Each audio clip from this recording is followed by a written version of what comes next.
Hi guys आमर YouTube channel SRV blog को आपन को स्वागत। आज मु सुभद्रा योजना विषय आपन को किसी कहूँ जोटा कि आम ओडिशा गवर्नमेंट सबू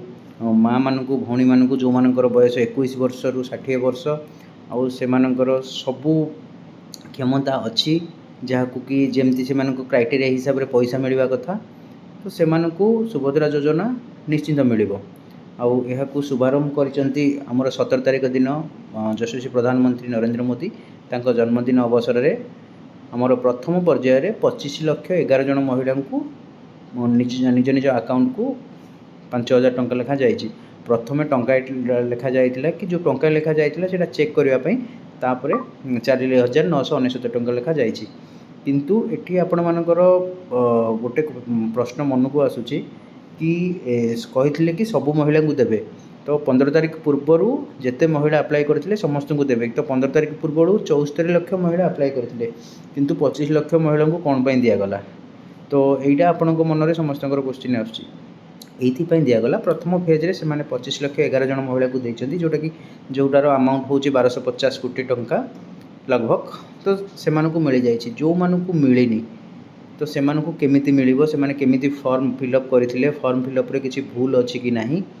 यही सब जिन को तर्जमा करवा दरकार कि से जो फॉर्म फिलअप करथिले ओडिया रे फॉर्म फिलअप करथिले किंतु पोर्टल रे जोटा कि वेबसाइट अच्छी से वेबसाइट रे इंग्लिश रे फिलअप होइतिला मे बी सेठी किसी मिस्टेक थाई पारे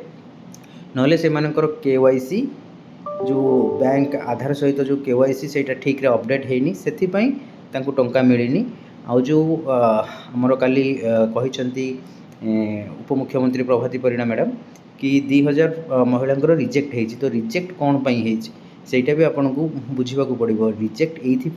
बुझा पड़ो कि रिजेक्ट कौन पाई जदि फॉर्म रिजेक्ट होती समस्त मन में गोटे क्वेश्चन आसो कि आम तो ठीक रे फॉर्म फिलअप कलु जनसेवा केन्द्र में अप्लाई कलु कि आम रिजेक्ट हो गला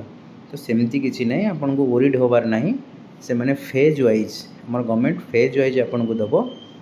जो कोटी महिला को से कहते देवे ठीक उपयुक्त महिला जो मान को मिलवा दरकार क्राइटेरिया सुभद्रार क्राइटेरिया हिसाब से जो मैंने आसुँच से ठीक समय पैसा मिल तो आपन वरीड है जनसेवा केन्द्र को जाई ये सब कर किसी माने ही ना तो आपणकर टाइम लॉस जोठी जाऊँच भी टाइम लॉस किंतु आपण मानक गोटे कथा कह कि रिजेक्ट ये जमती कि आपणकर केवाईसी आपन अपडेट करना बैंक अकाउंट सहित आपनकर आधार लिंक नहीं। सेकेंड थिंग है गोटे जिनस यहाँ सब बड़ जिनस कि आमर डीबीटी माने है डायरेक्ट बेनिफिट ट्रांसफर जो अकाउंट रे नहीं तो से अकाउंट को भी पैसा जाइनी तेणु यही सब जिनस आप थे चेक करनी जदि आप चेक कर तेणु सुभद्रा योजना आपन को जमीती हेले मिल जो माने उपयुक्त सुभद्रा योजना पाइबा जो माने योग्य उपयुक्त से सुभद्रा योजना मिल तो एमती fast phase second phase third phase ये फेज वाइज मैनर से मिल आउ मार्च 8 पर्यंत आपन को जिते जन भी अच्छा जिते जन अप्लाई करेंगे से मिल जो मान रिजेक्ट हो जाइए से भी जदि आउ थे से फॉर्म अप्लाई करेंगे तो से मिल तो मार्च 8 हूँ आंतर्जातिक महिला दिवस इंटरनेशनल वुमेन्स डे तो आंतर्जातिक महिला दिवस उपलक्षे समस्त को मिल तो मार्च 8 भितर फास्ट फेज्र पैसा समस्ते पाई जाइए किंतु जो मैंने उपयुक्त सुभद्रा योजना पाइबा जो मैंने उपयुक्त किंतु आपन जो मैंने कहते कि आमर 2000 कटिगला 2000 फॉर्म रिजेक्ट हो गला ये सब कथा ठीक माननीय उपमुख्यमंत्री कहते किंतु यही क्राइटेरिया कहते जो मानकर केवाईसी अपडेट नहीं जो मैंने 21 वर्ष तौल को अप्लाई कर जो मैंने 60 वर्ष ऊपर को अप्लाई कर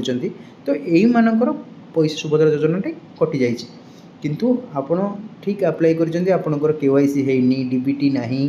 तो आपणकर पैसा मिलनी तो आपण मानक पैसा निहाती मिल तेणु आपण मैंने वरीड हूँ ना आपन को पैसा निहाती मिले आउ आपण मानक अनुरोध जो मैंने मो एसआरवी ब्लॉग चैनल को सब्सक्राइब करना तो सब्सक्राइब कर दिंतु आउ पाखे बेल आइकन को दबाई दिंतु नुआ नुआ नोटिफिकेशन पाइबे नुआ नुआ वीडियो आउ यही चैनल को लाइक सब्सक्राइब शेयर करने को केवे भूलंतुनी।